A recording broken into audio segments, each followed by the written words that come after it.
Salut tout le monde, c'est Boulbiche, bienvenue pour ce Top 10 Campus numéro 3. Alors le Top 10 Campus, qu'est-ce que c'est? C'est un classement des meilleurs campus que j'ai pu croiser sur MW3. Et les campus, qu'est-ce que c'est? C'est simplement des joueurs qui restent accroupis dans un coin, viseur fixe, et qu'on passe dans leur viseur. Donc il y a des débutants, ceux-là on peut les comprendre, faut être compréhensif. Quand on débute, on n'a pas forcément l'expérience nécessaire. Mais par contre, il y a des joueurs qui sont prestige 10, 15, 20 et qui campent, et ça c'est vraiment dégueulasse. Mais pour dédramatiser tout ça, j'ai décidé de faire un top 10 campus pour en rigoler, parce qu'il y en a quand même qui sont vachement drôles.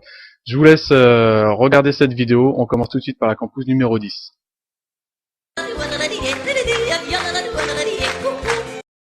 Et on commence ce top 10 campus à la 10ème position avec une espèce de campus que j'ai rencontré sur le multi un plein après-midi.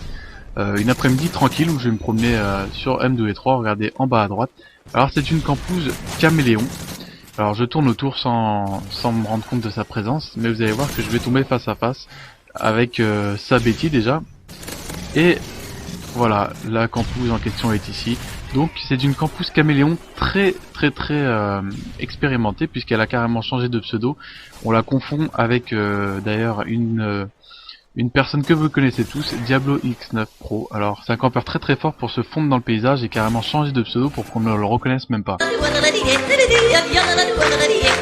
Le campeur numéro 9 maintenant, alors attention, il y a du niveau. Lance-patate, RPG, les couilles posées sur son brouilleur et il attend dans un coin sagement. Alors moi j'ai une solution radicale contre ça, les FMJ Akimbo, c'est parfait.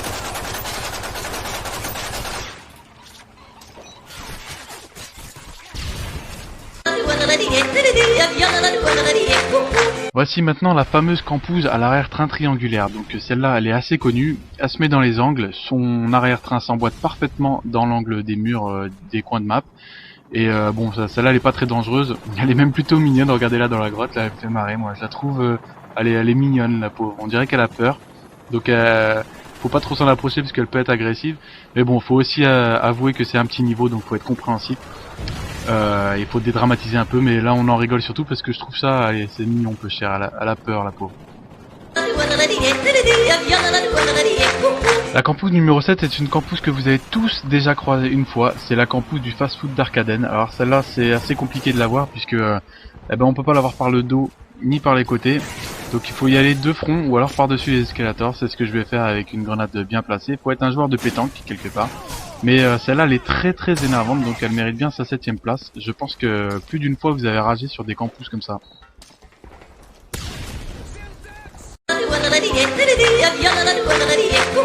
Et à la 6ème position nous avons la campus secrétaire. Alors ça c'est une campus que tout le monde a déjà vu, c'est pareil que la campus fast food.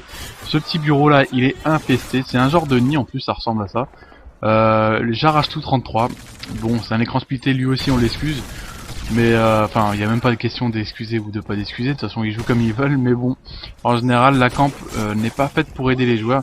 Je le répète, chacun joue comme il veut, c'est vrai, mais c'est pas comme ça qu'on s'améliore. Donc si les campeurs voient ce genre de vidéos, les top 10 campus, franchement c'est pas comme ça que vous allez vous améliorer. Mais en tout cas vous nous faites rigoler, vous me permettez de faire des top 10 campus et ça change un peu, ça dédramatise le truc. Et c'est pas plus mal. Sonia, on voit qu'elle n'aime pas trop les campus elle aussi, hein.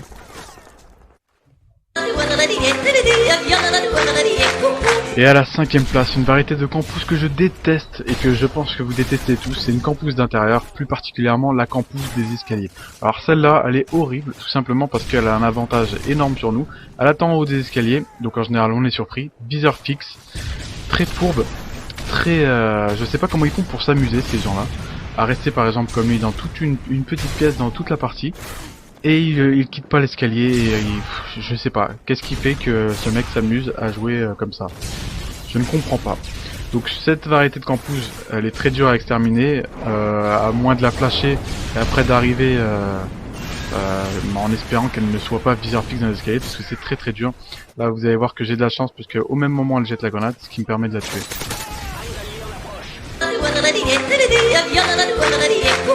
Plus on avance dans ce classement et plus on tombe sur des campus vraiment détestables. Alors ceux-là il faut les éradiquer complètement. Alors c'est la campus d'intérieur d'escalier. mélangé à ça avec des FMJ Akimbo. Alors ceux-là ils sont horribles parce que c'est des FMJ Akimbo, vous savez très bien que c'est très très puissant. On tombe instantanément, alors quand on tombe sur une campus comme ça dans les escaliers avec ça, c'est impossible. Donc là on la retrouve pareil, pas dans les escaliers cette fois mais à camper toujours. Donc elle a pas de chance, je vais arriver derrière elle. Un petit bullshoot comme dirait Jayas, et je vais me mettre en tête de l'humilier. Voilà, je vais déjà éradiquer son corps. Et elle revient sans arrêt pour essayer de retomber dans, retrouver sa place. Et je me suis dit, tiens, si je pouvais lui faire goûter de ses propres Akimbo, ça me ferait bien plaisir. Donc je vais attendre là. Et ça va pas attendre longtemps. Elle la revient tout de suite pour se venger ou retourner à son endroit de camp, je ne sais pas.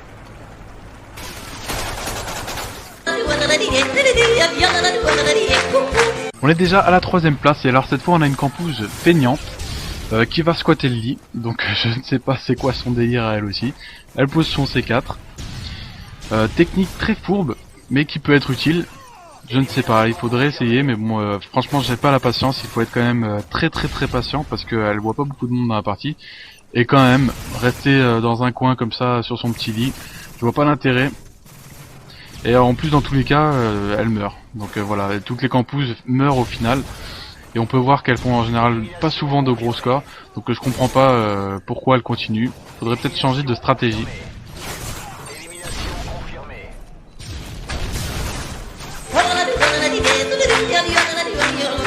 Duche 31 avec un nom de clan Catin, lui au moins il a conscience de ce qu'il est un campeur très agressif puisqu'il a insulté pas mal dans l'accueil verbalement. Il est prestige 15 et voilà comment il joue. Insertion tactique, allongé, viseur fixe, des clés morts. Du grand jeu. C'est vraiment magnifique, j'adore voir ça. Mais bon, ce qui se passe, c'est qu'on n'est jamais à l'abri d'un bon coup de Reaper. Et ouais.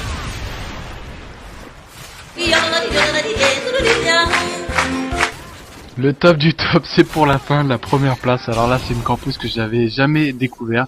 C'est une campus que je qualifierais de campus légumes. Parce que non seulement elle reste allongée, elle se lève jamais, mais en plus elle est complètement, vous allez voir, complètement insensible à la douleur et complètement sourde. Alors la personne qui arrive derrière lui, c'est moi. Regardez. Une première balle en pleine tête, aucune réaction. Aucun mouvement, rien. Que dalle. Je m'amuse à lui sauter dessus, je lui marche dessus et tout, il m'entend même pas sauter. Une deuxième balle dans la tête, toujours rien. Je lui marche dessus et tout, le mec ne réagit pas du tout. Alors je pense qu'il était en pleine agonie. Je pense qu'il était en train de mourir et il fallait l'achever. Et voilà, l'épisode 3 du Top 10 Campus est maintenant fini. J'espère que ça vous aura plu. Je voulais vous laisser un petit message à la fin pour vous signaler que YouTube a de gros problèmes au niveau des abonnements. Beaucoup de personnes m'ont dit qu'ils n'étaient plus abonnés à ma chaîne ou alors qu'ils ne voyaient tout simplement pas mes vidéos dans leur module d'abonnement. Vous pouvez pallier à ce problème en vous abonnant à une sorte de newsletter qui vous enverra un mail à chaque vidéo que je vais sortir, ou en m'épinglant dans la page d'accueil de vos abonnements. Voilà. En tout cas, si vous voulez me suivre plus intensément, on va dire, vous pouvez me suivre sur Twitter et sur Facebook aussi, mais je suis quand même plus actif sur Twitter. Et j'aime beaucoup parler avec mes abonnés sur Twitter. Donc n'hésitez pas à créer un compte si vous n'en avez pas déjà et à me chercher, vous tapez simplement Boulby sur Twitter et vous pouvez me trouver. Voilà, je vous dis à la prochaine, salut tout le monde.